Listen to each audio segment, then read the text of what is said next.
का जो हमारा टॉपिक है वो है हर्शे चेज एक्सपेरिमेंट।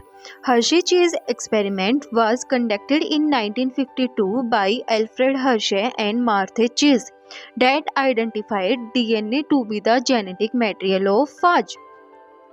जो in the year of 1952 Alfred Hershey and Martha Chase conducted an experiment that identified that DNA to be the genetic material of phage.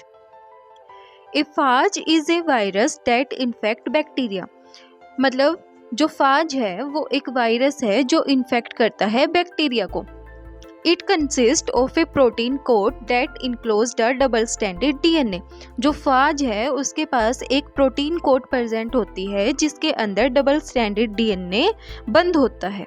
मतलब जो प्रोटीन कोट है वो इनक्लोज करके रखती है डबल स्टैंडर्ड DNA को। Hershey and Chase designed experiment using radioactive isotopes of sulfur and phosphorus. जो Hershey and chase हैं उन्होंने रेडियो एक्टिव आइसोटोप्स को यूज़ किया अपने एक्सपेरिमेंट को डिज़ाइन करने के लिए। वो जो रेडियो एक्टिव आइसोटोप्स हैं वो हैं सल्फर और phosphorus. They use T2 bacteriophage and bacterium E coli. जो हर्शे एंड चेज हैं उन्होंने T2 बैक्टीरियोफाज को यूज़ करा और जो बैक्टीरिया है वो इकोलाई है। The phage were labeled by having them infect bacteria growing in culture medium containing the radioactive isotope sulfur 35 and phosphorus 32. अब जो हर्शे एंड चेज थे उन्होंने क्या किया, उन्होंने दो अलग अलग कल्चर मीडियम लिए और उसके अंदर जो बैक्टीरियोफाज हैं उनको क्या करा, ग्रो करा। तो इन्होंने एक मीडियम के अंदर तो रेडियो एक्टिव सल्फर डाला और दूसरे मीडियम के अंदर रेडियो एक्टिव फॉस्फोरस डाला। तो अब हमें पता है जो प्रोटीन कोट है उसके अंदर सल्फर का कंटेंट प्रेजेंट होता है। तो जो बैक्टीरियोफाज रेडियो एक्टिव सल्फर वाले जो कल्चर मीडियम के अंदर थे उन्होंने जो प्रोटीन कोट है उसने क्या करा, जो सल्फर का जो कंटेंट है उसको एब्जॉर्ब कर लिया और वो क्या हो गई, रेडियो एक्टिव प्रोटीन, और उसको क्या नाम दिया गया, रेडियो एक्टिव प्रोटीन। दूसरे मीडियम के अंदर जो अब जैसे कि हमें पता है जो DNA है उसके पास क्या क्या प्रेजेंट होता है, नाइट्रोजिनस बेसिस, शुगर और फॉस्फोरस। तो जो DNA है उसको उसने जो रेडियो एक्टिव फॉस्फोरस था उसको क्या कर लिया, एब्जॉर्ब कर लिया और उसको क्या नाम दिया गया, रेडियो एक्टिव DNA।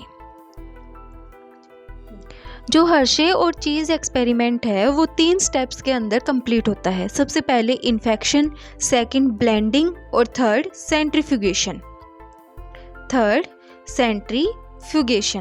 अब हम सबसे पहले देखते हैं इन्फेक्शन।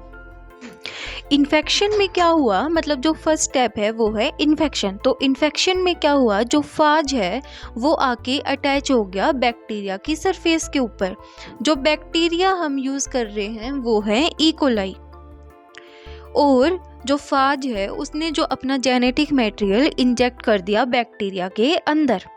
सेकेंड स्टेप जो है वो है ब्लेंडिंग।